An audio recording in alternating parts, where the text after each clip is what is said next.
দর্শক আপনারা দেখছেন যে এখানে যে পোলটি রয়েছে সেই পোলটি কিন্তু দীর্ঘদিন থেকে এই ড্রেনের কাজ চলছে এবং এই ড্রেনের কাজের সময় এখানকার যে দোকানদার রয়েছেন শান্তুকুণ্ডু সে কিন্তু জানালেন যে দীর্ঘদিন থেকে এই পোলট্রির ব্যাপারে এই ঠিকাদারকে বলার পরেও তারা কিন্তু এটি প্রশাসনকে জানাননি এবং পল্লী বিদ্যুৎকেও জানাননি এবং তারা কিন্তু এটি তারা তাদের মতো করে এটি কিন্তু তারা এখানে রেখে দিয়েছেন এবং কাজটি কিন্তু চলমান রয়েছে।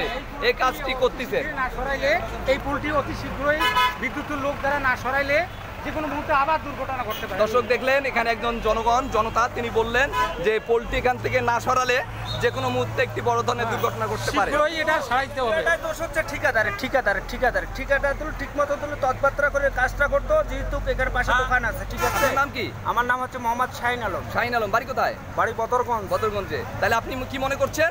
আমি করছি সবগুলো এটা হচ্ছে কি এটা দিল দুর্নীতি করছে, কেননা এই কাজটা দিল আগে করতো তাহলে এই দোকানের ক্ষয়ক্ষতিটা হইতো না, মানুষ আতঙ্ক সৃষ্টি হইতো না, বিদ্যুৎ লাগে তো দোকানটা পড়া যাইতো। ধন্যবাদ। আর শান্তকুণ্ডু আপনি এটি তাদেরকে অবগত করেছেন কিন্তু তারা কোনো না আজ হবে কাল হবে অনেক গড়িমসি করেছে করে এটি আপনার আজকে যে পরিস্থিতির জন্য তারাই দায়ী।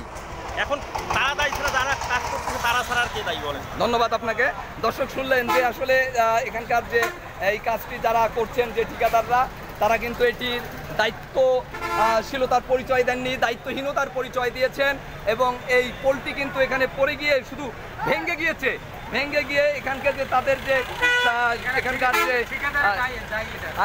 যে আপনার ট্রান্সফরমার রয়েছে সেই ট্রান্সফরমার পর্যন্ত আপনারা দেখছেন যে এখানে ভেঙে গিয়েছে এবং সেখান থেকে কাঁচামাল নিচে নিশ্চিত হচ্ছে। দর্শক আপনারা দেখছেন যে ফায়ার ব্রিগেডের সদস্য তারা কিন্তু চলে এসে এখানকার যে প্রাথমিক যে সমস্যা ছিল সেটির সমাধান করেছেন আমাদের জয়রুল ভাই এবং তার ফায়ার ব্রিগেডের সদস্য টিম যারা রয়েছেন। তো এই মুহূর্তে আমরা দেখছি যে বদরগঞ্জ পল্লী বিদ্যুতের যে স্টাফ রয়েছেন তারাও এখানে এসেছেন এবং তারা এখানে এটি দেখভাল করছেন। খুব শীঘ্রই তারা এটির ব্যাপারে সিদ্ধান্ত নেবেন। তো আমরা এখানে দেখছি যে পল্লী বিদ্যুতের যে ইঞ্জিনিয়ার সাহেব তিনি এখানে এসেছেন। তো আসলে ইঞ্জিনিয়ার সাহেব আপনার একটু পরিচয়টা দিয়ে বলবেন যে বর্তমান আপনাদের এখানে কর্মকাণ্ড কি রয়েছে? আসসালামু আলাইকুম, আমি পল্লী বিদ্যুতের ইঞ্জিনিয়ার কাজী মোহাম্মদ। এখানে মূলত পৌরসভা ড্রেন করার কারণেই আমাদের পোলটা এইভাবে পড়ে গেছে। আমরা লোকজন আসছে, লাইনম্যানেরা আসছে, আমরা দ্রুত চালু করার ব্যবস্থা করবো। আচ্ছা, এখানে আমাদেরকে দোকানদার এবং আশেপাশের লোকজন জানালেন যে ওটি পড়ে যাওয়ার সঙ্গে সঙ্গে আপনার পায়ের কাছে যে পোলটি রয়েছে এটিও কিন্তু বিপদজনক হয়েছে বলে জানালেন এখানকার দোকানদার এবং এলাকাবাসী। তো আসলে এটিও আপনারা একটু দেখবেন যে আসলে এটি যেন পরবর্তীতে বিপদের আশঙ্কা না হয়। ধন্যবাদ আপনাকে। দর্শক এখানে দেখলেন যে ফায়ার ব্রিগেড এবং পল্লী বিদ্যুতের স্টাফরা এখানে এসেছিলেন এবং তাদের সঙ্গে আমরা আপনাদেরকে সংযুক্ত করেছিলাম এবং আপনারা দেখেছেন যে এখানে বর্তমানে যে পোলটি পড়ে গিয়েছে সেই পোলটি এখন তারা কি কাজ করবেন এবং এটি তাদের ঊর্ধ্বতন কর্তৃপক্ষকে জানিয়েছেন। খুব শীঘ্রই তারা এটির ব্যাপারে সিদ্ধান্ত নেবে। আপনারা আমার সঙ্গেই থাকুন। আপনার দর্শক আমরা এই মুহূর্তে বদরগঞ্জ হেলথ কেয়ারের স্বত্বাধিকারী আমাদের ডাক্তার আদনানের সঙ্গে কথা বলছি। তো আসলে আপনার যে এখানে হেলথ কমপ্লেক্সের সামনেই এই পোলটি এটি একটি ঝুঁকিপূর্ণ ছিল।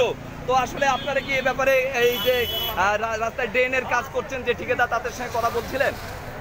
আসসালামু আলাইকুম, আমি আজকে সকাল থেকেই কথা বলতেছি। আজকে 3 দিন ধরে কাজটা বন্ধ হয়ে আছে। আমি সকাল থেকেই ফোন দিচ্ছি যে পোলটা লেগে গেছে, একটু তাড়াতাড়ি আসেন আপনারা। ওনাদের নাকি মেশিনটা দিয়ে তারা ভাঙছে, সেই মেশিনটা নষ্ট, এটা করে রংপুরে পাঠাইছে। রংপুর থেকে আসলে তারপরে এই মেশিনের কাজ শুরু করবে। সেই জন্য বলতেছে যে 1 দিন 2 দিন সময় লাগবে আমাদের। এইভাবে কথাটা দিয়ে আছে 3 দিন ধরে আপনারা। এর মধ্যে অ্যাক্সিডেন্টটা হয়ে গেছে। দর্শক শুনলেন যে আমাদের ডাক্তার আদনান জানালেন যে আসলে এটি একটি ঝুঁকিপূর্ণ হওয়ার কারণে তিনি কিন্তু অবগত করেছিলেন ঠিকাদারকে, কিন্তু তারা এই কাজটি তাদের যে মেশিন নষ্ট হয়েছে এই মেশিনটি ভালো করার জন্য রংপুরে দিয়েছেন এবং এরই মধ্যে কিন্তু এই পোলটি ভেঙে পড়ে গেছে। এই পোলটি ভেঙে যেভাবে পড়েছে এই দোকানের উপরে, এটি দোকানের উপর না পড়ে যদি রাস্তায় পড়তো তাহলে হয়তোবা অনেক মানুষের জীবন বা প্রাণহানি হতে পারত বলে আশঙ্কা করছেন এলাকাবাসী। আমরা এখানকার ট্রাফিক সার্জেন্টের এখানে যে কর্তা রয়েছেন তার সঙ্গে কথা বলছি। আপনি তো দীর্ঘদিন থেকে এই রোডে ডিউটি করছেন, তো আসলে এই যে পোলটি এটি যদি এখানে না পড়ে ট্রান্সফরমারটি যদি রাস্তার মধ্যে পড়তো এবং যে বিদ্যুতের লাইন ছিল সংযোগটি বিদ্যুৎ রানিং অবস্থায়, তাহলে কি হতে পারতো বলে মনে করছেন? এখানে আমরা যদি মানুষের উপর পড়তো তাহলে অনেক জনমানুষের ক্ষয়ক্ষতি হইতো। আসলে মূলত এটা ইয়ার কারণেই হয়েছে, এটা ড্রেন খোঁড়ার কারণে হয়েছে। সঠিকভাবে যদি এরা তদারকি করতো তাহলে এই সমস্যাটা হইতো না। ধন্যবাদ আপনাকে। দর্শক, তিনি কিন্তু জানালেন, ট্রাফিক সার্জেন্ট তিনি জানালেন যে আমাদেরকে এটি যে ঠিকাদাররা কাজ করছেন এই ঠিকাদারদের যে দায়িত্বহীনতা, তারা এই দায়িত্বহীনতা হওয়ার কারণেই এটি কিন্তু কাজটি কিন্তু গাফলেতির কারণেই এটি যে ঘটনা ঘটেছে এটি কিন্তু সাধারণ মানুষের এটি প্রাণহানির কারণ হতে পারত, কিন্তু এটি দোকানের উপর পড়াতে এখানকার মানুষ কিন্তু অনেকটা নিরাপদে ছিলাম। যেই শব্দ শুনেছি এই দোকান থেকে বেরিয়ে আমরা দৌড় মারছি, যাতে আমাদের মানে আমরা মারা যাইতাম। দোকান থেকে বেরিয়ে আমরা দৌড় মারছি, ফরফর করে বিদ্যুতের আগুন। আপনার নাম কি? আমার নাম আতাউর রহমান প্রামাণিক। আতাউর রহমান প্রামাণিক। কোনটা দোকান আপনার? না, আমার একটা শালার দোকান, এখানে আলাপ করতেছি ব্যবসা প্রসঙ্গে। এখন ওই মুহূর্তে শব্দ শুনে আমরা দৌড় মারছি, নাতে আমাদের জীবনের শেষ হয়ে যেত। আচ্ছা, ধন্যবাদ আপনাকে।